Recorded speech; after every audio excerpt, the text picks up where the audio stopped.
Hey, this is Pastor Kevin. Welcome to Salem and Baldwin United Methodist Church 3-Minute Thursdays. I want to talk to you about being broad-minded. I will tell you that I am accused probably at least once a quarter of being narrow-minded. And, I get a kick out of that because I don't think that the folks that consider me narrow-minded really knows the definition of the thing. So let's talk about that real quick. Matthew 23:23 says, "Woe to you, teachers of the law and Pharisees, you hypocrites! You give a tenth of your spices, mint, dill, and cumin, but you have neglected the more important matters of the law, justice, mercy, and faithfulness. You should have practiced the latter without neglecting the former."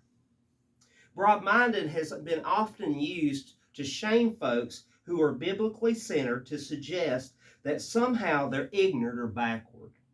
Let me give you 4 other definitions for broad-minded. Number 1, broad-mindedness is not low-mindedness. It's a vision from an elevation. When you say you're broad-minded, you have climbed out of the valley, you have got out of your situation, and you went up the mountain, and you're looking down at the whole situation. That's one definition of broad-mindedness. It's not low-mindedness.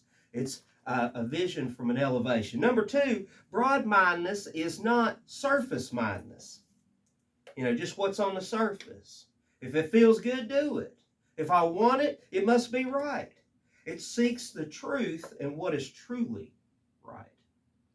See, I'll just tell you something real quick. Just because I want it, or because I think it feels good, or I think that it should be acceptable, doesn't make it that way. Number 3, broad-mindedness is not fad-mindedness. It's judgment based upon biblical perspective. Now, I'm not going to get into the weeds with it. We got 3 minutes here. But let me just tell you something. Bell bottoms was a fad.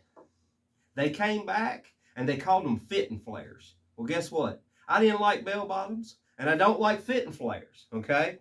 You hold on them fitting flares / bell bottoms, and I promise you, in about 10 years from now, I'm going to be 60 years old, and somebody's going to be wearing them things go down the street, but I'm not going to be doing this swoosh, swoosh, swoosh, swoosh. That's a fad. Fads come in, fads go out. Broad-mindedness is not following the latest fad or what's popular. Number 4, broad-mindedness is the mind of Christ. Broad-mindedness is the mind of Christ. His mind had vision from the elevation of perfect character, and our goal should be that also. Amen. Have a good week.